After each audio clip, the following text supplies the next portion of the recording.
warahmatullahi wabarakatuh. Pada kesempatan hari ini dengan sehat walafiat. Di sini kami mewakili Bapak yang tua.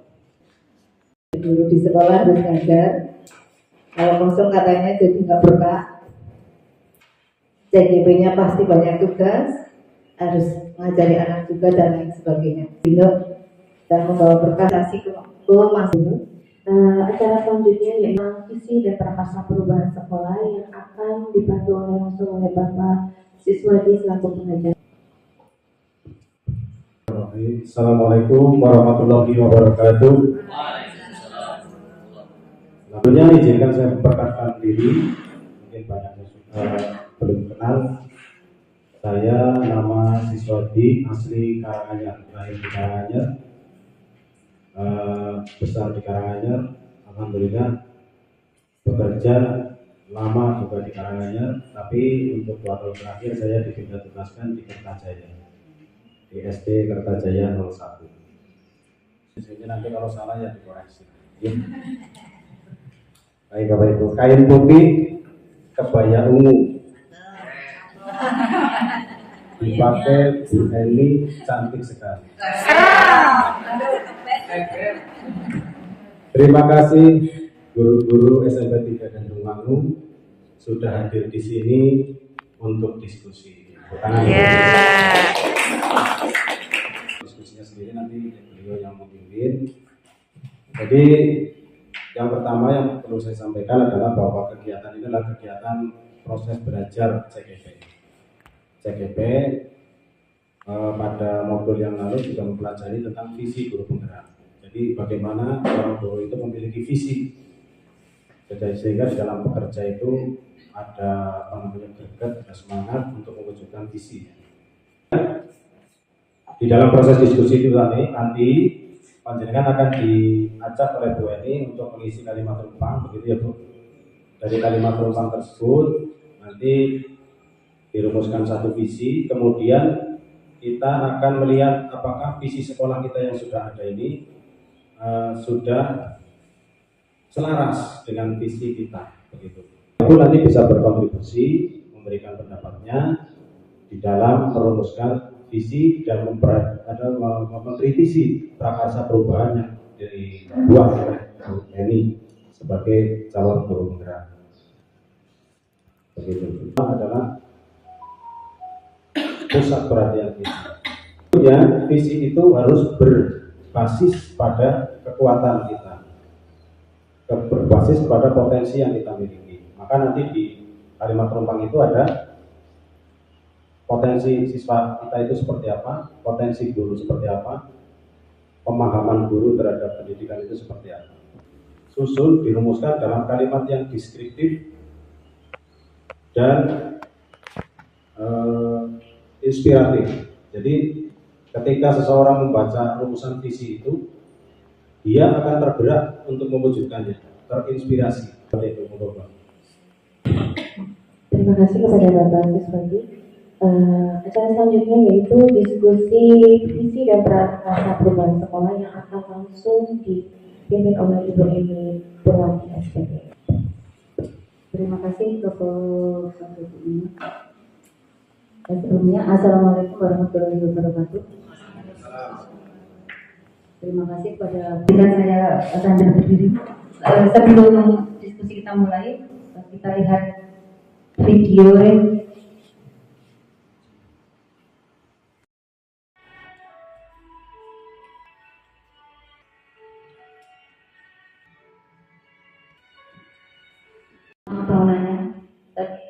Saya akan membahas tentang diri kita sebagai guru. Setelah Bapak Ibu melihat video tadi, mana yang tersirat setelah Bapak Ibu melihat video tadi? Kemudian apa yang bergelora dalam perasaan Bapak Ibu? Silakan Bapak Ibu tuangkan apa yang ada dalam pikiran Bapak Ibu ke dalam lewat Jamboard. Nanti akan saya kirimkan linknya di grup.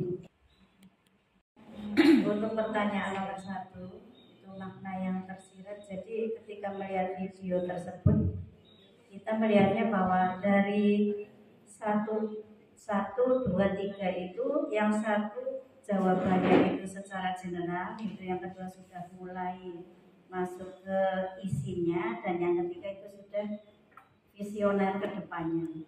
Itu menurut saya. Terima kasih Bu Asin. Ada lagi apa yang Bapak Ibu rasakan setelah melihat video tadi? Monggo, selain Bu Asin, Pak Gilang, silakan Pak Gilang. Atas waktunya. Tadi pertanyaannya adalah itu. Kalau menurut saya dari itu bisa saya simpulkan bahwa itu menggambarkan kita sebagai seorang pendidik yang mungkin mempunyai berbagai macam karakter, dan ada di lingkungan kita ada yang memiliki pandangan yang mungkin hanya mengajar itu sebuah aktivitas kewajiban, kemudian ada juga yang pikiran bahwa sebagai seorang pendidik bukan hanya menggugurkan kewajiban untuk mengajar, tetapi memiliki nilai yang jauh lebih daripada mengajar. Dan itu juga sebagai sebagai kaca buat kita sebagai pendidik, apakah selama ini visi kita sebagai seorang pengajar sudah sesuai atau seharusnya kita lakukan. Bukan hanya menggugurkan kewajiban saja, tetapi kita punya kewajiban yang jauh daripada hanya menggugurkan kewajiban. Ya, terima kasih Pak Gilang. Ya, jadi betul sekali apa yang disampaikan oleh Bu Hasin dan Pak Gilang, bahwa dari video tadi kita melihat bahwa sebagai seorang pendidik, sebagai seorang guru, visi apa atau tujuan apa yang akan kita berikan terhadap murid-murid kita. Apakah kita hanya mengajar saja atau ingin mewujudkan mereka seperti apa? Jadi di sana menyatakan visi yang lebih jauh, bukan hanya besok mereka bisa apa, 1 minggu ke depan mereka bisa apa, tapi jauh ke depan, bahwa kita mendidik dan mengajar itu tujuannya itu apa? Cita-cita. Pasti semua pernah merasakan dan pernah ditanya, mau jadi apa jika sudah besar? Nah, pada masa itu sebagian besar saya sendiri juga akan menjawab dengan percaya diri, kita menjawab dengan bersemangat profesi yang akan kita geluti di masa depan. Tadi Pak Gilang sudah bilang jadi dokter, berarti jadi guru. Saya sendiri dulu kalau ditanya ingin jadi poluan, belum tahu apakah hal itu dapat dicapai atau tidak. Nah, seperti itulah visi. Untuk melihat atau tadi sudah ada materi bahwa murid seperti apa sih yang Bapak Ibu inginkan. Nah, silakan Bapak Ibu mengisi kalimat penumpang tentang cita-cita untuk murid. Jadi kita di sini sebagai guru, ya, kita memimpikan murid-murid seperti apa. Silakan Bapak Ibu tuliskan. Monggo Bu Ina.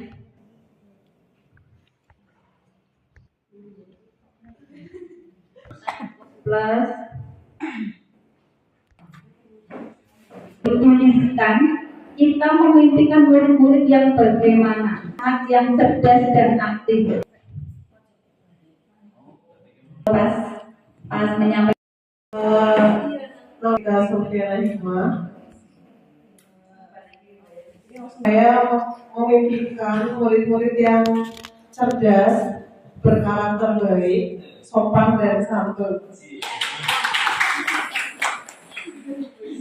Terima kasih Bu Kartika. Bu Kartika memimpikan murid-murid yang cerdas, berkarakter baik, sopan dan santun. Itu punya Bu Kartika. Silakan Bapak Ibu, di situ bisa warnanya bisa diganti, tidak hanya kuning di sana.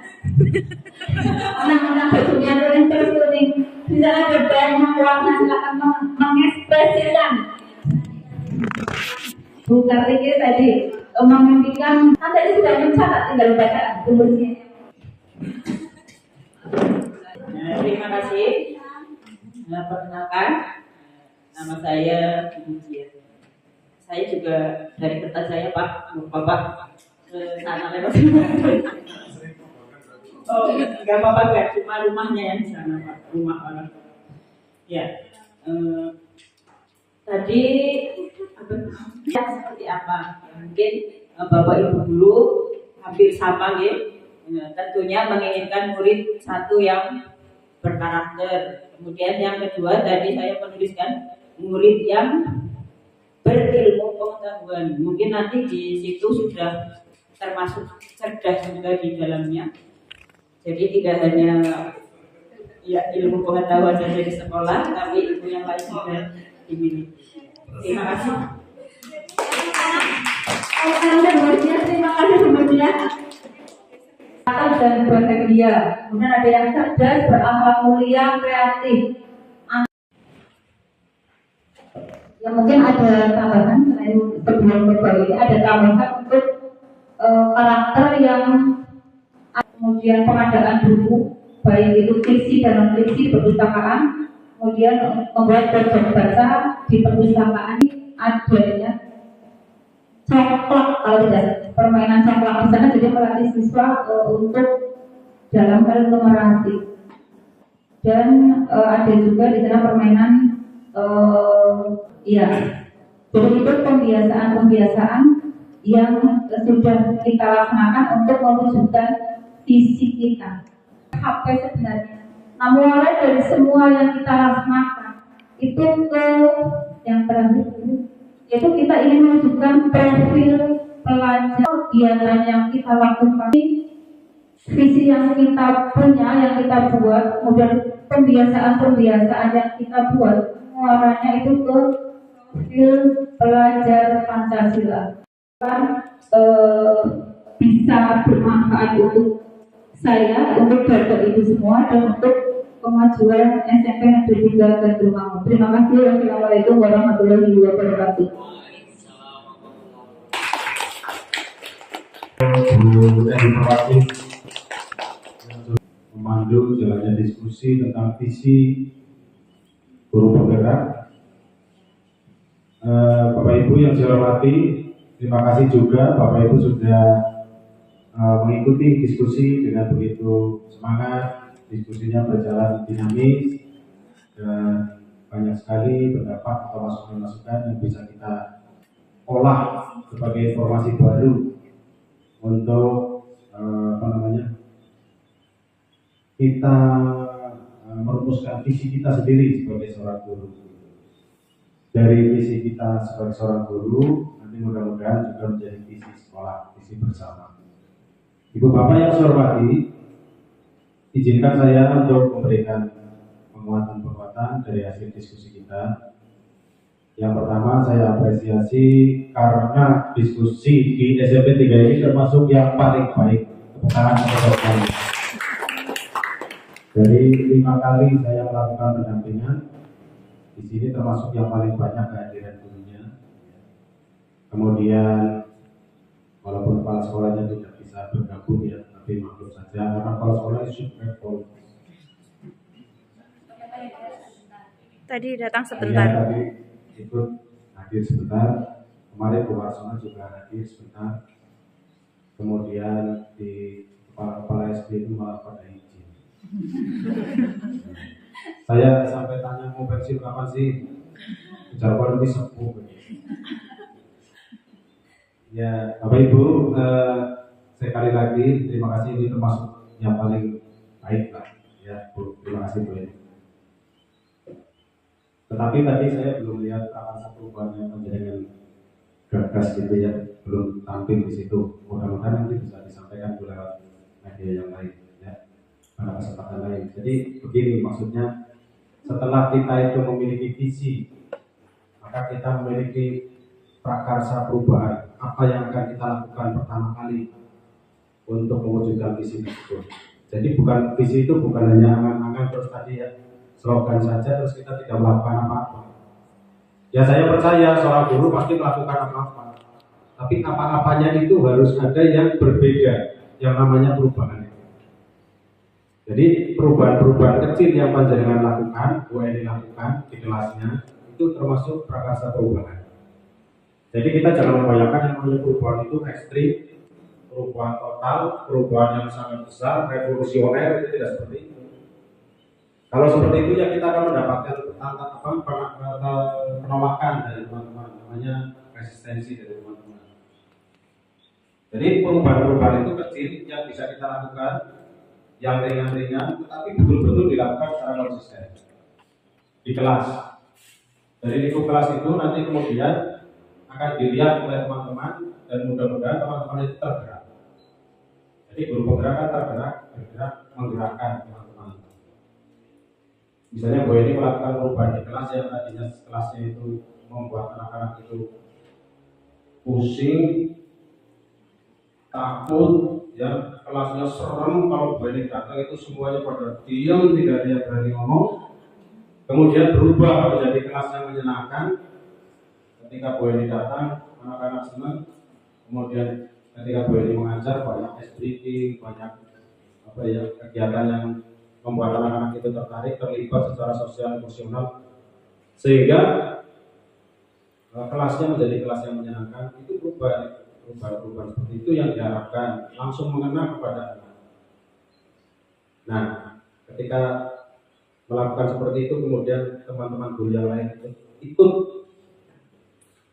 melakukan hal yang sama, itu adalah yang diharapkan oleh program guru penggerak seperti itu. Jadi prakarsa perubahan itu nanti dimulai dari Bu ini, apa yang dilakukan oleh Bu ini yang baru, yang berubah dalam upaya mencapai visinya. Nah, perubahan itu direncanakan atau digagas dengan pendekatan paradigma inquiry apresiatif itu tadi. Kalau inquiry apresiatif itu adalah sebuah paradigma berpikir untuk melakukan perubahan yang berbasis pada kekuatan dan pemikiran kita yang positif serta kolaboratif. Jadi dalam inquiry apresiatif itu ada 3 karakteristik. Yang pertama adalah hanya mengandalkan kekuatan yang kita miliki, mengabaikan kelemahan-kelemahan yang ada. Jadi jangan berpikir tentang kelemahan. Misalnya saya akan melakukan begini, wah nanti teman-teman diajak nggak mau, atau saya nggak punya sarananya, atau mungkin nanti siswa saya mau dan sebagainya. Ini berarti berpikirnya negatif. Tapi kalau dalam inquiry apresiatif itu yang kita pikirkan adalah kekuatannya. Jadi kalau di teori manajemen itu kan ada analisis SWOT ya. SWOT analisis itu kan strength, weakness, opportunity, dan itu yang yang weaknessnya itu dibuang. Jadi hanya berpikir kekuatan dan peluang. Kekuatan apa yang ada kita manfaatkan, kemudian kita berpikir positif bahwa teman-teman kita itu pasti punya potensi, bahwa siswa kita itu punya potensi. Makanya tadi dalam kalimat penumpang itu kita percaya bahwa murid kita tadi positif semua kan, tidak ada yang menjawab bahwa murid kita anak yang lemah, anak yang bodoh, kan tidak ada. Jadi kita sudah punya modal itu, bahwa kita yakin bahwa murid-murid kita itu anak-anak yang punya potensi baik. Kemudian bahwa kita yakin kita memiliki keterampilan atau memiliki mindset yang baik juga, yang positif. Dari situ kemudian kita awali perubahan untuk mewujudkan visi yang lagi-lagi saya katakan harus berpusat pada kita. Demikian Bapak Ibu penguatan dari saya, dan ini bukan saya mengajari, bukan sekadar saya menyimpulkan diskusi tadi. Mudah-mudahan ini bisa menjadi inspirasi bagi kita semuanya untuk bekerja lebih baik lagi. Karena menurut Pak Menteri sudah berpesan bahwa kita harus sekali lagi menumbuhkan growth mindset. Growth mindset itu adalah satu pemikiran bahwa semua orang di sekitar kita, termasuk kita itu punya potensi yang baik yang bisa kita manfaatkan. Dan semua masalah itu dijadikan menjadi tantangan, bukan menjadi hambatan. Jadi saya tutup dengan sebuah cerita tentang kacang tanah. Kacang tanah itu ada 2 butir. Yang satu kita diletakkan di teras biasa begitu. Kemudian yang satu dibawa ke belakang rumah, kemudian dimasukkan ke dalam tanah. Nah, kita akan melihat perkembangannya. Sebulan kemudian atau seminggu, 2 minggu. Yang di teras itu kacang tanah hanya diam di situ atau terbawa angin ke sana kemari atau mungkin tupak ayam hilang.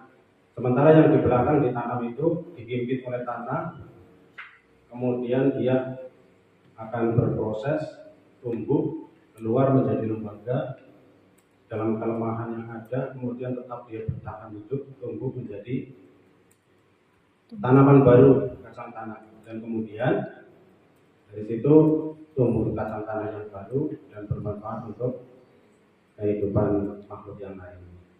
Nah, kita juga seperti itu Bapak Ibu. Kalau kita hanya diam saja, tidak melakukan perubahan apapun, maka kita hanya akan menjadi kacang tanah yang di teras tadi. Kita manfaatnya hanya itu saja. Sementara murid-murid kita kebutuhannya semakin kompleks, karena perubahan zaman itu berlangsung setiap menit, setiap jam berubah. Nah, kalau kita tidak untuk berubah, kita berada di zona nyaman, maka seperti kacang yang di teras.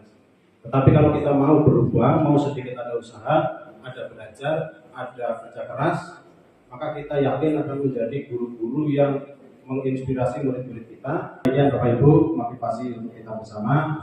Semoga kita bisa terinspirasi dan senantiasa berubah ke arah yang lebih baik. Karena zaman sekarang sebetulnya guru itu sudah sangat dimudahkan dengan teknologi, tinggal kita mau belajar.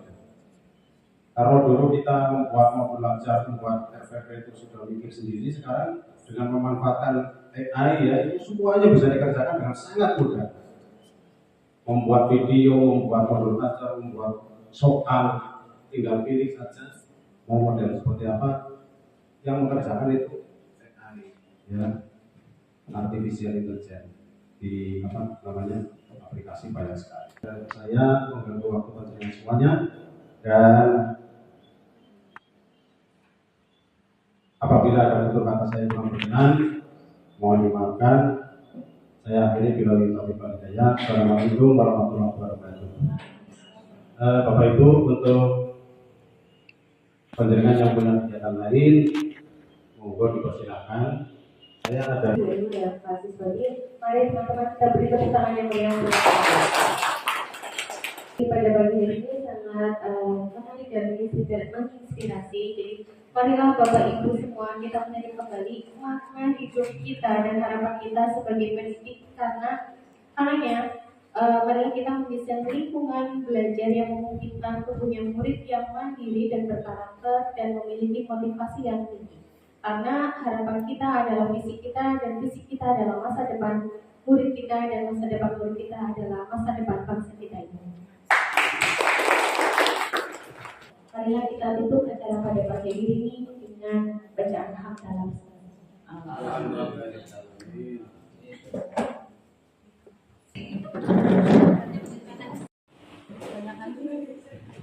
Tentang refleksi perubahan ini juga kita percaya bahwa murid adalah, monggo Bapak Ibu sampaikan lagi, Bapak Ibu percaya murid kita itu adalah yang bagaimana? Silakan. Adalah, belum ada yang masuk Pak Kevin, digeser. Yang orang Pak Kevin, yang orang perkenalan dulu. Iya, terima kasih. Perkenalkan, nama saya Bu Erna. Cukup jauh saya dari Kalimantan, Pak. Jawaban saya, kita percaya bahwa murid itu adalah pribadi yang berbeda, sehingga kita sebagai guru harus bisa memahami perbedaan anak-anak kita, memahami karakter anak kita, dan memahami dari mana latar belakang anak kita berasal. Demikian Bu, terima kasih. Terima kasih Bu Erna. Ya, bahwa murid itu memang murid kita itu berbeda, ya, antara satu anak dengan anak yang lain. Dari latar belakangnya juga berbeda. Itu nanti. Terima kasih. Nama saya Ditanti dan ini kita percaya bahwa murid adalah anak-anak yang penuh prestasi dan sebagai calon generasi emas di masa yang akan datang.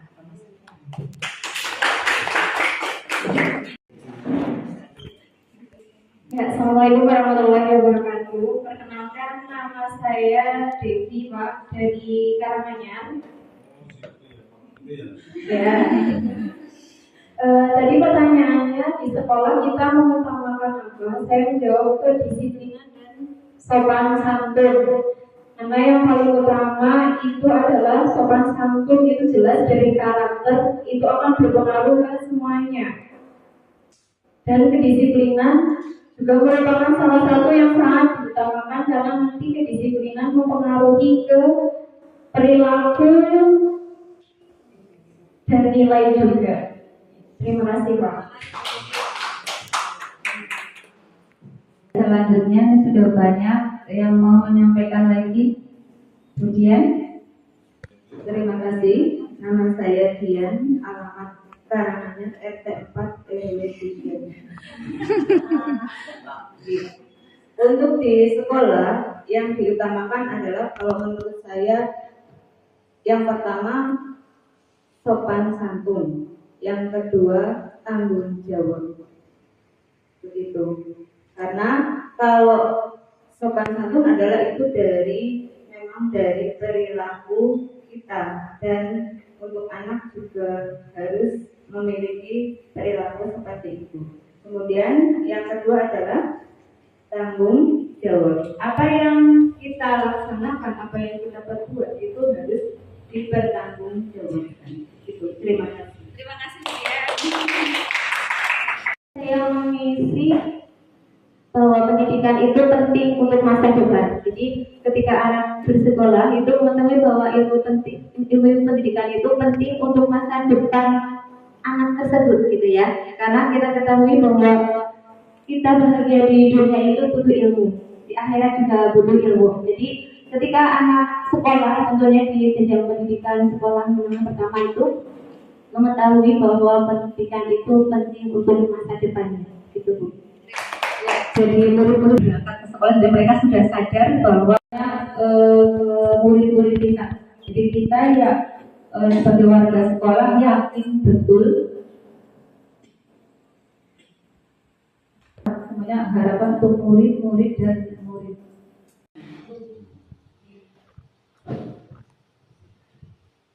Perkenalkan, nama saya Hedi. Saya di sini sebagai TU, ya, sahabat yang tidak bisa termasuk. Kita sebagai warga sekolah itu yakin untuk memberikan pelayanan yang terbaik kepada siswa-siswi di SMP Negeri 1. Ya, terima kasih Mbak Heni. Jadi di sana kita sebagai warga sekolah yang untuk memberikan pelayanan yang terbaik. Karena kita memang di sini itu sebagai pelayan, ya, bukan dilayani. Warga di sekolah ini paham bahwa terima kasih Bu Heni. Kita warga di sekolah ini paham bahwa murid kita itu unik dan memiliki karakter yang positif. Karena setiap anak itu memiliki keunikannya sendiri, dan yang jelas kita percaya bahwa anak kita itu semuanya adalah karakter yang ya, terima kasih Bu Heni, terima kasih sekali. Jadi kita lagi paham bahwa murid kita unik dan memiliki karakter yang positif. Benar, Bapak Ibu juga sudah menyampaikan banyak sekali. Kita dalam sekolah ini paham bahwa siswa memiliki keunikan dan karakter yang berbeda. Kita di sekolah ini paham bahwa siswa adalah pribadi yang unik, nilai-nilai Pancasila, memiliki kompetensi literasi dan numerasi untuk mengikuti pendidikan lebih lanjut. Apa yang Bapak Ibu sampaikan tadi, keinginan terhadap guru kita tuangkan dalam visi di SMP Negeri Negeri Romangun, yaitu terwujudnya lulusan yang beriman dan bertakwa kepada Tuhan yang Maha. Dari yang sudah Bapak Ibu sampaikan, kemudian tadi apa yang kita lihat di visi sekolah kita. Nah, apakah visi yang ada di sekolah saat ini sudah menggambarkan dengan jelas impian dan cita-cita yang ingin kita capai dari murid kita? Silakan Bapak Ibu tuangkan kembali. Tapi nanti belum dibacakan, hanya dituangkan. Karena nanti di sana. Sambil Bapak Ibu menuliskan di sticky note, next pakai. Nah, saya akan memberikan sedikit tentang apa sih dari tadi kita ngomong visi dan visi. Nah, visi itu apa? Nah, visi itu sesuatu yang belum terjadi saat ini, namun diyakini akan terwujud di masa depan. Jadi tadi harapan dari Bapak Ibu itu yang akan dituangkan dalam visi yang akan terwujud. Jadi cita-cita sebenarnya visi yang akan terwujud di masa depan. Dan diibaratkan itu visi itu sebagai bintang penunjuk arah yang akan memandu penjelajah dalam hal ini kita sebagai guru untuk mencapai tujuannya. Nah, kalau lebih spesifik lagi, kalau misalnya dispesifikkan lagi, jadi visi kita sebagai guru itu suatu cita-cita, impian, harapan seorang guru dalam mewujudkan sekolah impian di masa mendatang. Saya pelajari setelah saya mengikuti pendidikan ini, yang tadinya mungkin Bapak Ibu sudah melaksanakan, tapi belum memahami secara utuh. Menuntut segala kekuatan kodrat yang ada pada anak-anak agar mereka jadi filosofi pemikiran dari Dewantara menjadi di mana seorang guru harus. Kalau petani menanam jagung itu kan hanya menuntun, tidak bisa merubah jagung itu untuk berbuah padi. Begitu juga dengan murid-murid saya, Bapak Ibu. Jadi kita hanya menuntut menegaskan, jadi tidak bisa merubah, hanya menuntut murid-murid kita mempertebal di sana karakter yang ada pada murid-murid kita. Next, Bapak Ibu. Untuk mewujudkan visi itu, ya, paradigma seperti apa yang digunakan pada proses perubahan atau proses mewujudkan visi menjadi menyenangkan. Nah, untuk agar tadi ya, setelah mimpinya terhadap murid kita, kembali tadi apakah visi SMP Negeri Romangun itu sudah sesuai dengan apa yang Bapak Ibu tuangkan dengan visi dari SMP Negeri Romangun. Tentunya lulusan yang beriman dan mencoba menjawab ya Bu. Tadi yang saya tuliskan itu mulai dari apa yang utama dilakukan di sekolah, yaitu kedisiplinan dan sopan santun. Itu menurut saya sudah tertuang atau sudah menggambarkan visi dari SMP 3 Romangun, karena di sini visinya itu salah satunya adalah berkarakter sesuai dengan nilai-nilai Pancasila, berakhlak mulia. Itu jelas sopan santun merupakan salah satu akhlak yang mulia. Terus nilai-nilai Pancasila juga sudah tertuang dalam kedisiplinan dan sopan santun. Jadi menurut saya sudah menggambarkan visi SMP 3. Terima kasih Bu Dian. Jadi apa yang sudah Bapak Ibu tuangkan tadi, ya. Jadi kita sudah, atau ada lagi yang baru? Silakan Bu Kartika. Nama saya Pak Bilang, orang jauh Pak Saudara.